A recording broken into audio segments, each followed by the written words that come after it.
myself Pankaj Jain, Assistant Professor Law, BCS Government PG College Dhamtari.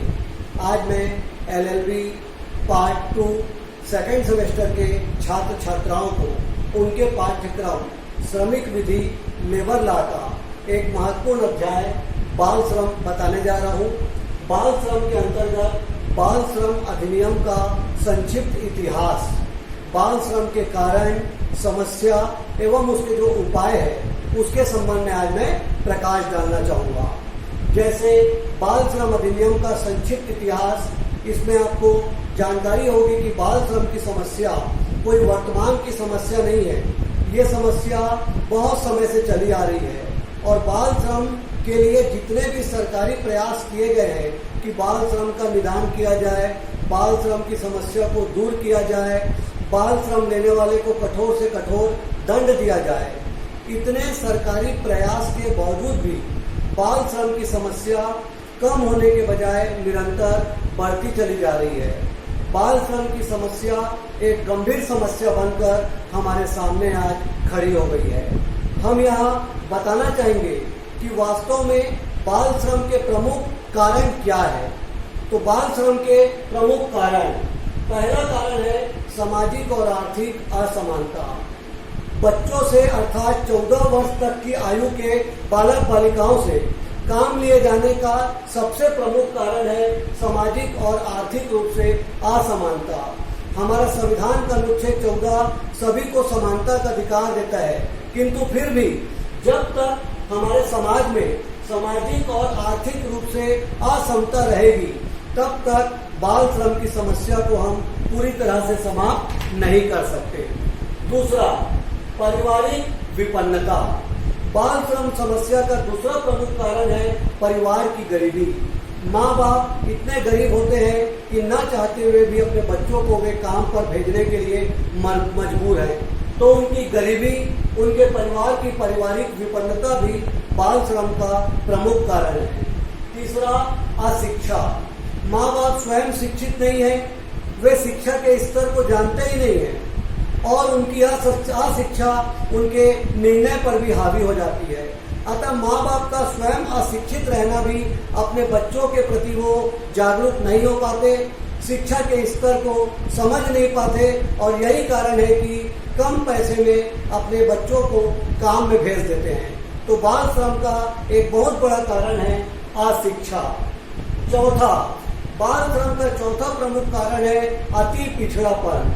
माँ बाप इतने पिछड़े होते हैं, कभी कभी तो वो ग्रामीण बस्तियों में रहते हैं, पिछड़े इलाकों में रहते हैं, यहाँ तक कि वो यदि शहर और नगरीय क्षेत्र में भी रहते हैं, लेकिन वो इतने पिछड़े हुए होते हैं कि वे न चाहते हुए भी अपने बच्चों को काम में भेजते हैं। उनके परिवार की गरीबी, उनकी आर्थिक स्थिति, उनका पिछड़ापन बच्चों को काम में भेजने पर मजबूर कर देती है। तो ये 4 प्रमुख कारण हैं जिसके कारण बाल श्रम की समस्या आज भी बनी हुई है, निरंतर बढ़ती जा रही है और इस समस्या से निदान पाना एक बहुत बड़ी चुनौती है। अब मैं आपको आंकड़े बता दूं, अंतर्राष्ट्रीय श्रम संगठन की रिपोर्ट के अनुसार जो एशियाई देश हैं उसमें 10 से 14 वर्ष तक के उम्र के बालक 18% बालक काम में लगे हुए हैं। 10 से 14 वर्ष तक के 18% बालक काम में लगे हुए हैं। यदि हम विश्व में देखें तो आज 25 करोड़ से भी ज्यादा बाल मजदूर पाए जाते हैं। यदि हम योजना आयोग के आंकड़े पर विचार करें तो आज हमारे देश में 1 करोड़ 10 लाख से ज्यादा, जी हाँ, 1 करोड़ 10 लाख से ज्यादा बाल श्रमिक आज भी हमारे यहाँ मौजूद है।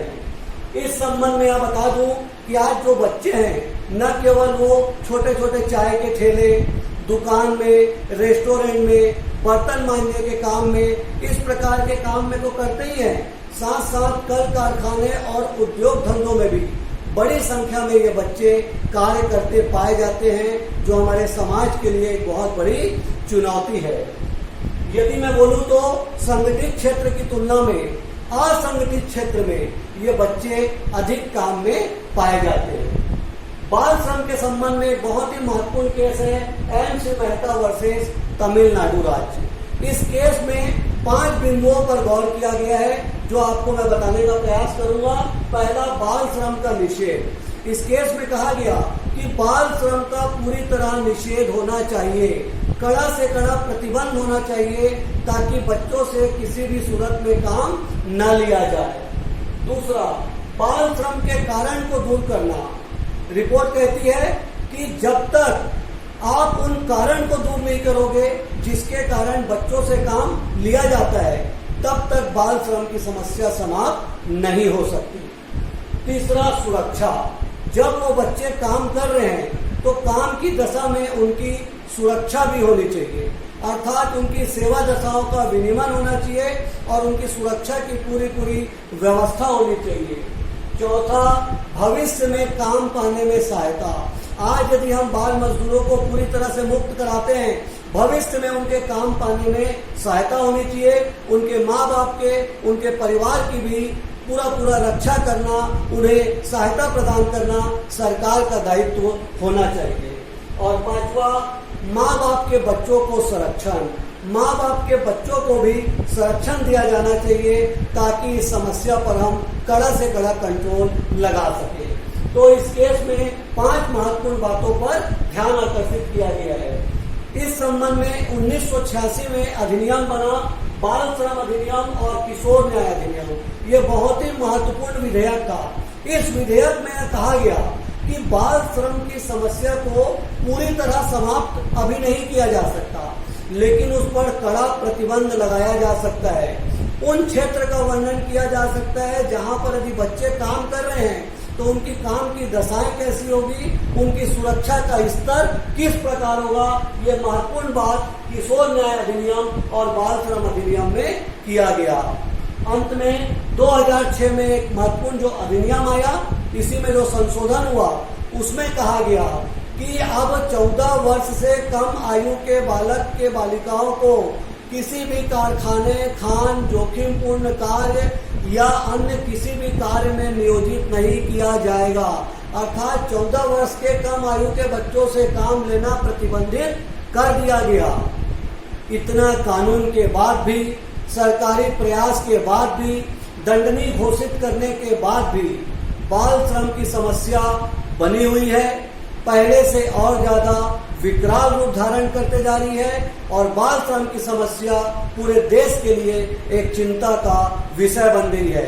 इसके लिए मैं उपाय के तौर पे यह बताना चाहूंगा कि केवल सरकारी प्रयास से इस समस्या का निदान नहीं हो सकता। सरकार अपनी जगह तो प्रयास कर रही है, कानून अपनी जगह सही है, लेकिन उसके लिए हम सभी को जागरूक होना पड़ेगा। जब तक समाज का प्रत्येक व्यक्ति जागरूक ना हो और हम छोटे बच्चों से काम लेने की प्रवृत्ति को न रोकें, तब तक इस समस्या पर कड़ा नियंत्रण और इस समस्या को समाप्त करना संभव नहीं। अतः इस समस्या को समाप्त करना है, इस समस्या में कमी लाना है, तो समाज के प्रत्येक व्यक्ति को, देश के प्रत्येक व्यक्ति को जागरूक होना आवश्यक है। तभी इस समस्या पर नियंत्रण रखा जा सकता है।